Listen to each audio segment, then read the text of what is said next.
Orange is the New Black, Season 3, Episode 10. This one deals with rape, which is a subject I'm not exactly comfortable discussing. But I will say that as far as I can tell, and as far as you can trust me with this, it seems to be handled very maturely, and I do trust that there will be an appropriate fallout from it. And I very much appreciate that they've been spending a few episodes building up the relationship between Pensatauki and this guard, where they started out like just starting to like spending time with each other, and then that moved into her doing this like quasi furry stuff with him, then him going a bit too far from what she was comfortable with, and then finally this episode.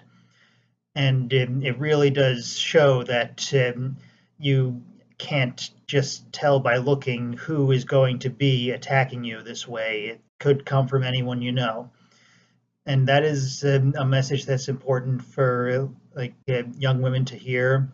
So it's good that stuff like this episode is out there to let them know that. Um, Also, and more things I'm more comfortable discussing, we have some real payoff for Lolly's storyline. It turns out she is some kind of paranoid schizophrenic, I think, who has these weird conspiracy theories and actually thought Alex was the assassin who was after her.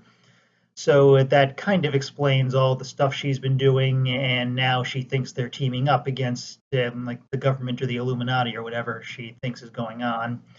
And it'll be interesting to see where that goes, because this could devolve into some really unfortunate depictions of mental illness, which they've been doing reasonably well with Suzanne, so I'm hoping they don't backslide on that here. We also have promising development for Suzanne, where it turns out she's a virgin, and it gets one of the other women to start coming on to her, and she has no idea what to do with it. So that's probably going to be developing a bit, at least in the few episodes left this season. I don't know if there's enough there to continue into season 4.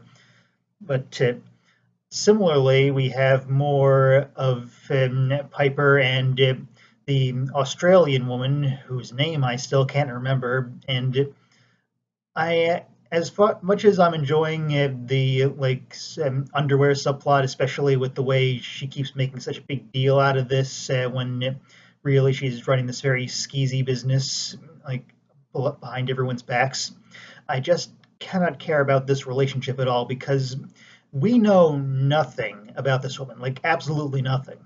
And I have to assume that's deliberate, given the show loves doing flashbacks to show backstories of people that we knew very little about before. But whatever they're going for, I don't think it's quite working the way they intended. I'm not intrigued by her.